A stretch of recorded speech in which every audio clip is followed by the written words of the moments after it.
Everyone, welcome back to my YouTube channel. তো next ক্যান্ডেলে আমরা একটা বাইং এর জন্য ট্রেড প্লেস করব যদি gap up gap down create না করে। তো যেহেতু gap up gap down create করে নাই, সেহেতু আমরা এখান থেকে একটা বাইং এর জন্য ট্রেড প্লেস করছি। তো ক্যান্ডেলের মুভমেন্টটা লুক লাইক এ রিয়েল মার্কেটের মতো হচ্ছে আর কি। তো এখান থেকে বাইং এর জন্য ট্রেড প্লেস করার যে রিজন, এখানে সেলিং আমাদের এক্সট্রিম প্রেশারের মাধ্যমে এক্সস্ট হয়ে গেছে। ওকে, সেলিং এক্সট্রিম প্রেশারের মাধ্যমে এক্সস্ট হয়ে গেছে, তো যার কারণে আমি আসলে বাইং এর জন্য ট্রেড প্লেস করেছি। তো দেখতে পাচ্ছেন এটা হচ্ছে আজকে আমাদের শুভ নববর্ষের মানে পহেলা বৈশাখের 14 এপ্রিলের প্রথম ট্রেড। আর প্রিভিয়াসলি যে ডাটাগুলো দেখতে পাচ্ছেন এটা হচ্ছে আমাদের নেক্সট ডে। ওকে, মানে এর আগে যেটা আমি করেছিলাম লাইভ সেশন। ওকে, মেবি 16-17টা ট্রেড করেছিলাম, 4টা ট্রেড মনে হয় লস গেছিলো আর কি। কি ব্যাপার, এটা আমাদের কই থেকে কি চলে আসলো? ফার্স্ট ট্রেড তো প্রফিটেবল হওয়ার কথা ছিল। যদি আমাদের এই ক্যান্ডেল প্রফিট না হয়, যদি gap up gap down create না করে, এগেইন রিভার্সালের জন্য ট্রেড প্লেস করে দেব। ওকে, ভেরি গুড। তো এগেইন আমরা এখান থেকে 3টা ট্রেড প্লেস করে দিলাম, কারণ এটা হচ্ছে আমাদের এমটিজি প্লাস হইতেছে, মানে আমি আরো ওভার কনফিডেন্সের সাথে ট্রেড প্লেস করছি। ওকে, কেন? কারণ হচ্ছে আমাদের প্রিভিয়াসলি যে আমাদের এখানে এক্সস্টেড শো করছিল, তো সেইখানে আমাদের সেলিং আরেকটা ক্যান্ডেল ক্রিয়েট করছে বা ক্রিয়েট করতে আগ্রহী ছিল। সেলিং বলছে যে না, আমরা আরেকটা ক্যান্ডেল ক্রিয়েট করতে পারবো, এবং আমাদের আরেকটা ক্যান্ডেল আগ্রহী হয়েছে। এখন দেখেন যে খেলাটা হবে, তো সবাই ভাববে যে এখান থেকে আমাদের রিজেকশন পয়েন্ট, এখান থেকে আমাদের রিজেকশন পয়েন্ট, এগুলো থেকে রিজেকশন পয়েন্ট। প্রকৃতপক্ষে এগুলো আসলে কোনো পয়েন্টই না। তো দুইটা আমাদের যে রিজেকশন যে পয়েন্টগুলো আসছে, রানিং ক্যান্ডেলটা আমাদের উপর পর্যন্ত, এই এরিয়া পর্যন্ত টোটালি সেফ, কারণ হচ্ছে এর উপরে আমাদের টোটালি সেলিংগুলো অ্যাক্টিভ আর কি। তো এই এরিয়া পর্যন্ত বাইং যাইতে পারে, এটা নিয়ে কোনো প্রবলেম নাই। যখন আপনার কাছে লজিক থাকবে, তখন আপনার একটা দুটা যে ট্রেড মার্কেট লস দিবে, ওইটা মার্কেট তার ইউরোর ক্যান্ডেলের মাধ্যমেই লস দিবে, ঠিক আছে? মানে সে চায় না আর কি। তো যারা যারা আমাদের টেলিগ্রাম গ্রুপে এখনো জয়েন হননি, ফ্রি টেলিগ্রাম গ্রুপে, তারা অবশ্যই ইউটিউবের ভিডিও ডিসক্রিপশন বক্স থেকে ফ্রি টেলিগ্রাম গ্রুপে জয়েন হবেন। এবং বাইনারি নিয়ে কোনো কোশ্চেন থাকলে অবশ্যই আমাকে বলবেন, আমি আপনাদেরকে রেসপন্স করার ট্রাই করব। তো নেক্সট ক্যান্ডেলটাতে কি আসলে আমরা বাইং এর জন্য ট্রেড প্লেস করতে পারি? হ্যাঁ, একটা গ্যাপ আপের জন্য আমরা এখান থেকে বাইং এর জন্য ট্রেড প্লেস করতে পারি। সেফটি নিয়ে বাইং এর জন্য ট্রেড প্লেস করলাম আমরা। এটা হচ্ছে আমাদের 5 নাম্বার ট্রেড। ওকে, তো দেখি মার্কেট আমাদের কি করে। তো আশা রাখি আমাদের এটা প্রফিট হবে। তো দেখেন মার্কেট আমাদের প্রফিট দিচ্ছে, আমরা কোনো ইন্ডিকেটর ফলো করি না, আমরা কোনো চার্ট প্যাটার্ন, আমি মানে কোনো প্যাটার্ন ফলো করি না, জাস্ট শুধুমাত্র ক্যান্ডেল রিঅ্যাকশন এবং ক্যান্ডেল সাইকোলজি পড়ে আমরা আসলে এখানে ট্রেড প্লেস করি। ওকে, ওভারঅল আমাদের বাইং এখানে আমাদের একটা ডাউন ট্রেন্ড আমরা দেখতে পাচ্ছি। তো যেহেতু আমাদের সরি বাইং বাইং ট্রেন্ড আমরা এখানে দেখতে পাচ্ছি, তো বাইং এর দিকে ট্রেড প্লেস করলে আমরা এখান থেকে অটোমেটিকই বাইং এর পক্ষ থেকে একটা সাপোর্ট আমরা এমনি পাবো। তো নেক্সট ক্যান্ডেলটা থেকে আসলে এগেইন বাইং এর সাথে ট্রেড প্লেস করা যায় না? আসলে নেক্সট ক্যান্ডেল বাইং এর সাথে ট্রেড প্লেস করা যায় না। তো আমরা আসলে এখানে আমাদের একটা ক্যান্ডেল এগেইন অপেক্ষা করব। আমাদের এখানে অপেক্ষা করতে হবে, জাস্ট ওয়েট এন্ড সি। আমি একটু আমাদের এই এটা একটু হাইড করে দিই, কারণ হচ্ছে যদি যখন আমার এই লেখাগুলো থাকে নর্মালি, এইগুলো আমার শুধু ট্রেড প্লেস করার পর এইদিকে চোখ যায় যে কি হচ্ছে না হচ্ছে। এগেইন আমি একটা বাইং এর জন্য ট্রেড প্লেস এখানে করে দিই। কেন করে দিই? শুধুমাত্র গ্যাপের জন্য, কারণ আমাদের রানিং যে রিজেকশন পয়েন্ট আসছে, এটা এখন আমাদের রেসপেক্টেড হবে না। তো যেহেতু এটা রেসপেক্টেড হবে না, তো ডেফিনেটলি আমরা এখান থেকে একটা বাইং এর জন্য ট্রেড প্লেস করতে পারি।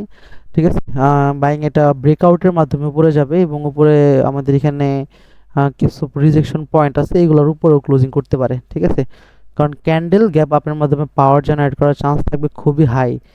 এখন যেহেতু আমাদের এটা লস ক্রিয়েট করছে, এবং এই লস যদি আমাদের এই পয়েন্টটাকে ব্রেকআউট না করতে পারে, দেন হচ্ছে এগেন আমরা ওয়ান স্টেপ এমটিজি করব আমাদের লজিকের সাহায্যে, লজিকের সাথে। ওকে, ওকে ফাইন, গ্যাপ ক্রিয়েট করছে। ওকে, আচ্ছা, রানিং ক্যান্ডেলটাতে আমরা একটু কনফিউজড, কারণ রানিং ক্যান্ডেলটাতে কনফিউজড কারণ ক্যান্ডেল রিঅ্যাকশন প্লাস হচ্ছে আমাদের মানে গ্যাপ ওভারল্যাপ, এটা সিলিং এর দিকে কন্টিনিউ এর জন্য আমাদের এখানে মানে দিক নির্দেশনা দিচ্ছে। ঠিক আছে, আমি আসলে বাইং এর জন্য ট্রেড প্লেস করতে চাইছিলাম, কারণ যেহেতু আমাদের এই এটার মধ্যে ক্লোজিং দিচ্ছে, কিন্তু শুধুমাত্র গ্যাপের জন্য, হ্যাঁ, শুধুমাত্র গ্যাপের জন্য আমি এখান থেকে সেলিং এর জন্য কন্টিনিউ করি। তো দেখা যাক আমাদের এখানে কি হয়। এটা আমাদের 100% ইনশাল্লাহ সেলিং চলে আসবে মার্কেট, কারণ গ্যাপ ওভারলিপ ক্রিয়েট করছে, উপরের সেলিং এর পয়েন্টটা আসলে টার্গেট ফুলফিল করছে, এখানে সেলিং চলে আসার কথা ছিল। আচ্ছা ফাইন, আমাদের ব্যাক টু ব্যাক দুইটা ট্রেড আমাদের লস দিচ্ছে মার্কেট, কোই বাত নেই।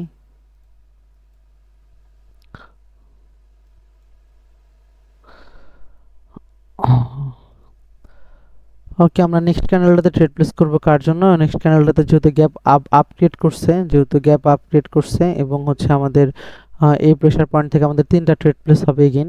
ঠিক আছে, এটা আমাদের উইক ট্রেড হবে। ক্যান্ডেল আমাদের এই উইকের উপরে বডি সহ ক্লোজিং দিতে পারবে না।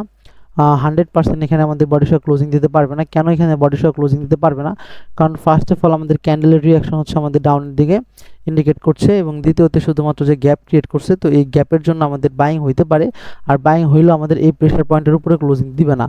ঠিক আছে, জাস্ট ওয়েট এন্ড সি, দেখা যাক মার্কেট আমাদের কি করে। মার্কেটের টার্গেট ছিল এই এরিয়া, এই গ্যাপটাকে ফুলফিল করা। তো মার্কেট অলরেডি টার্গেট ফুলফিল করে ফেলছে। তো মার্কেট এখন সুন্দর মতো আমাদের এই পয়েন্টের একটা স্টেশনার রয়েছে। তো এখানে কয়েকটা কনফার্মেশন রয়েছে, যার কারণে আমরা এখান থেকে সেলিংয়ের জন্য আসতে পারি, এবং এটাও আমাদের সেলিংয়ের জন্য প্রফিট ট্রেড। এবং নেক্সট ট্রেডটা আমরা আসলে সেলিংয়ের সাথে করব যদি আমাদের এই সেলিং ক্যান্ডেলটা হয়।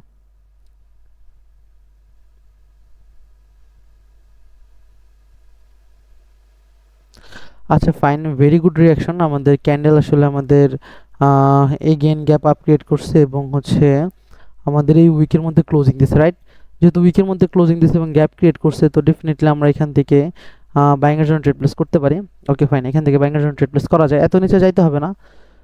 আশা রাখি আমাদের এখান থেকে একটা উইক ট্রেড হবে। ফার্স্ট প্রেডিকশন বাইং এ, ঠিক আছে, ফার্স্ট প্রেডিকশন থাকবে বাইং এ। এত বড় সিলিং হচ্ছে, তারপরেও আমরা বাইং এর প্রেডিকশন থাকবে। আর যদি বাইং না হয় তাহলে হচ্ছে আমাদের এই পয়েন্টটা থেকে আমাদের সিলিং এর মানে মানে এই হবে আর কি, আমাদের সিলিং এটার উপরেই ক্লোজিং দিয়ে দিবে। ঠিক আছে, যদি সিলিং হয়। বাট আমাদের ফার্স্ট প্রেডিকশন হচ্ছে বাইং এ। কেন ফার্স্ট প্রেডিকশনে বাইং এ? কারণ সবাই আপনাদেরকে বলবে যে একটা উইকের মধ্যে যখন এক অপোজিট পার্টি বডি নিয়ে চলে আসে, তখন এখানে বাইং আসলে দুর্বল শো করে। বাট এটা আসলে মার্কেটের জায়গা বেঁধে।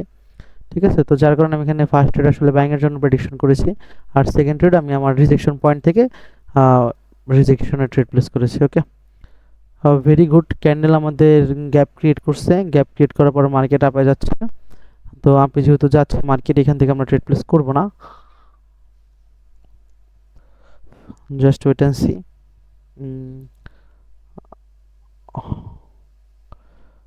Very good, very good, very good. আর উপরে গেলে ট্রেড হবে, আর উপরে যাও। ওকে ফাইন, এখান থেকে আমাকে ট্রেড প্লেস করে দিচ্ছি।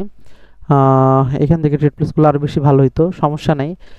এই ট্রেডটাতে আমরা একটা সেলিংয়ের জন্য ট্রেড প্লেস করেছি, উইক ট্রেড। আমরা এই পয়েন্টটা থেকে একটা সেলিংয়ের জন্য ট্রেড প্লেস করেছি। তো দেখি আমাদের এই পয়েন্টে যে সেলিং আমাদের যে অ্যাক্টিভ বলছে, প্রকৃত অর্থে কি সিলিং অ্যাক্টিভ রয়েছে কিনা। ঠিক আছে, জাস্ট শুধুমাত্র আমি মানে সিলিং আমাদেরকে ইন্ডিকেট করছে যে আমরা এখানে অ্যাক্টিভ রয়েছি। তো যেহেতু সিলিং আমাকে বলছে অ্যাক্টিভ রয়েছে, তো যার কারণে আমি এখান থেকে সিলিংয়ের জন্য ট্রেড প্লেস করে দিচ্ছি। ওকে, এটা হইতেছে ক্যান্ডেলস্টিক সাইকোলজি বা ক্যান্ডেলের ভাষা। ওকে, তো আমি একটু আমাদের আজকের যে ডাটাগুলো আছে সবগুলোই দেখাই। আমাদের এখান থেকে টোটাল 13টা ট্রেড আমরা প্লেস করেছি। 13টা ট্রেড থেকে আমাদের টোটাল লসের সংখ্যা কতগুলো? টোটাল লসের সংখ্যা হচ্ছে 4টা, এবং 9টা ট্রেড আমাদের প্রফিটেবল। ওকে,